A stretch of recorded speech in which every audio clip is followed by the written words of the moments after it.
বন্ধুরা আমার, বর্তমান নারী শিক্ষা সংস্কারমূলক অগ্রগতি বাড়াতে হবে। দেখুন, অতীত নারী শিক্ষার নীতিমালায় যিনি ছিলেন বেগম রোকেয়া, আমি বলি বেগম রোকেয়া কি বর্তমান সময়ের মতো নারী চরিত্রের এমন অবমাননা করেছিলেন? বোধ করি না। তদুপরিও মনে পড়ে বেগম রোকেয়ার জীবনের কথা, যেটা দিয়ে আজকের নারী সমাজ নারী শিক্ষার অগ্রগতি বাড়াতে বাড়াতে নিজেদেরকে কোথায় নিয়ে যাচ্ছে এদের হুঁশ নাই। জ্ঞান চেতনায় ফিরিয়ে আনার জন্য বর্তমান সরকার, প্রধান উপদেষ্টা সহ দেশবাসীর কাছে একান্ত অনুরোধ, যাতে করে নারী শিক্ষার সংস্কার ঘটানো যায় এবং সেটা অত্যন্ত সৌজন্যময়ী অবস্থায় নারী শিক্ষাকে মূল্যায়িত বা মূল্যায়ন করতে হবে। নারীদেরকেও সেইভাবে থাকতে হবে। বন্ধুরা আমার মনে পড়ে দেশময় আমরা যারা বসবাস করি, আজকে স্কুলে যে বিদ্যা অর্জন করছে ছেলেমেয়েরা, এখানে রান্নাবান্নার কলা কৌশলাদি পুরুষ ছেলেদেরকেও শেখানো হচ্ছে। না জানি হেতুটা কি। অতীতে আমরা দেখেছি হয়তোবা যারা স্কুলে লেখাপড়া করেছে, এমনটা ছিল না। অতীত দিনের শিক্ষাগত যোগ্যতাপূর্ণবান ব্যক্তি যারা আছেন, তাদের সঙ্গে বর্তমান সমন্বয় করে দেখুন শিক্ষার আলো কোন দিকে যাচ্ছে। আলোর গতি সীমাবদ্ধ, সঠিক পথেই আছে, কিন্তু আমরা এটাকে বুঝতে না পেরে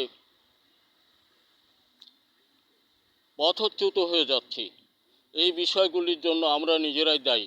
তাই আমার মনে পড়ে যে আমরা শিক্ষা সংস্কারের কাজের দিকে অগ্রগতি বাড়াই, তাহলে দেশ শান্তিময়ী হবে বলে আমার ধারণা প্রকাশ করি। বন্ধুবর্গ, আমি মাঠের মানুষ, মাঠ আমার প্রাণের হিয়া।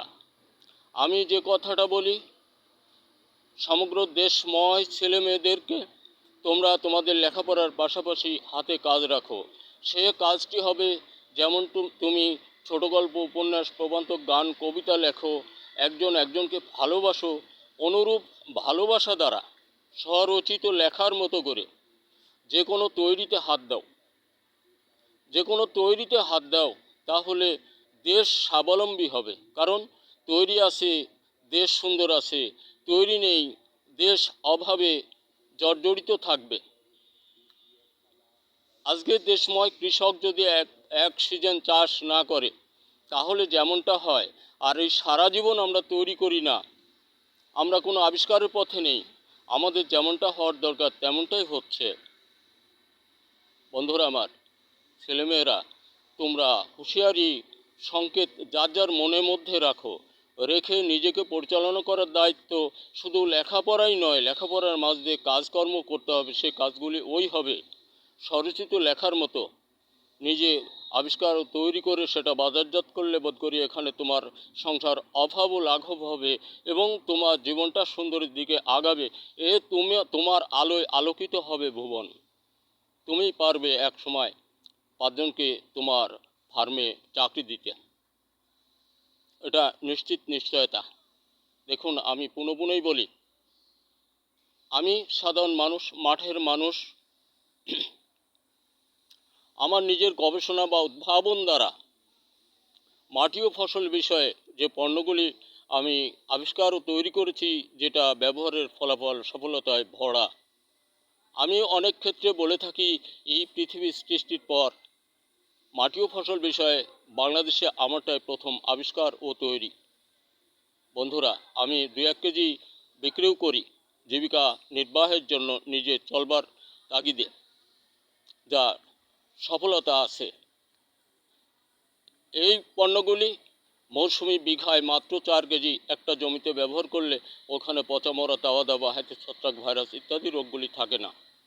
এই জন্য আমি বলি সকল ছেলে মেয়েদেরকে, তোমরা এই তৈরির দিকে অগ্রগতি বাড়াও বা যাত্রা করো। এখানে পিছু টানার কিছু নেই।